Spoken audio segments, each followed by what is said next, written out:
It's good to see you and to talk about this film. Obviously, your attention to detail is always there. Yeah. What did you find most fascinating about the underworld of hacking? Uh, wow, many things. Yeah.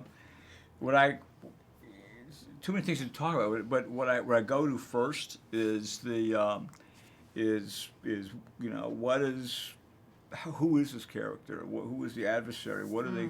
How do they perceive the world? What are they thinking? What's their elevated experience? Where are they from?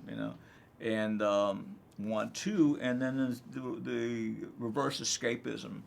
A gamer will occupy himself for hours and totally lose himself in it. The outcome is in a virtual world. A hacker occupies himself, escapes the same way, but his outcome is the polar opposite. It's kinetic in the physical world. He makes something physical happen. He makes a reactor meltdown. So those are some of the journeys, Yeah. and No, it's true. And then you discovered that, life is so interconnected Yeah. thanks to this. Was it more than you thought, once you dived into this world and had the consultants and knew more about it?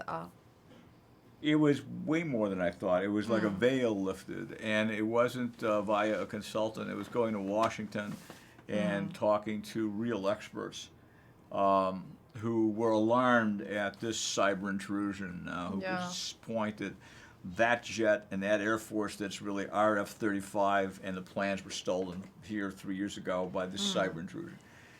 And so it was the degree of it and the scale of it and how it changes our lives was really eye-opening for me. And it changes who we are.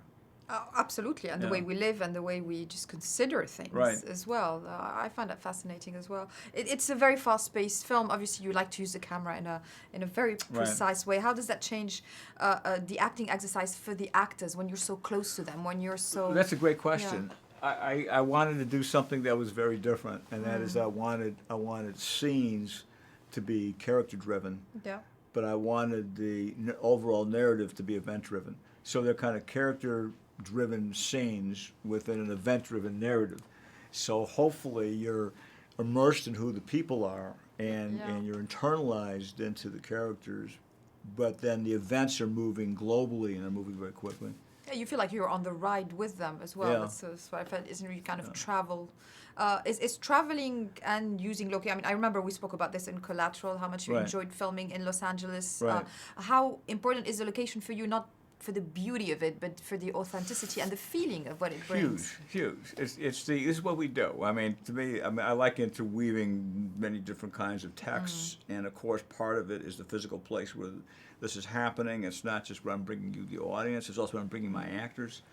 And I don't like shooting in studios with green screens. I like to be in the safe house in Hong Kong. Was a massage parlors. We asked the girls to leave, and we took down the walls.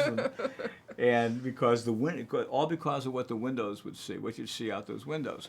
And so it was Wusong Street in Kowloon, and life kept going on, while we were shooting there. But for our actors to walk up a narrow staircase with all kinds of strange smells and go into the safe house, it's real. So it imbues them.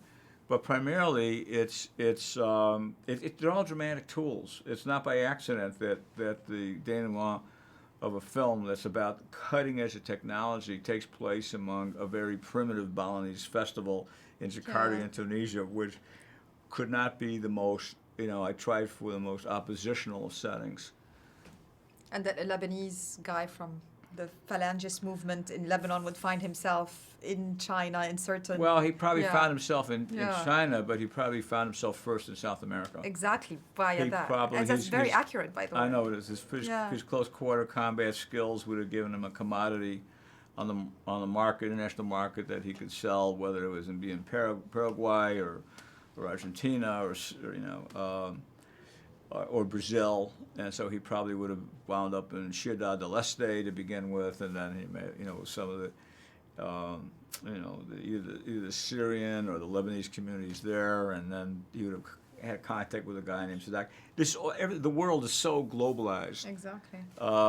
If Colombians are manufacturing cocaine, they would rather use Guinea-Bissau is a transshipment point to Russia and Europe because there's less risk and the profits. I mean, this is the world we live in. You know? Yeah, it's true. And because you're interested in everything, that's what makes you the filmmaker you are. How important for Thank you you is very that much. the actors are interesting to you, that they have this kind of quality that are Michael Mann-like. The actors? Yes. Well, I don't know what that. I'm not self-conscious that way. I don't know what Yeah. that is. So I don't.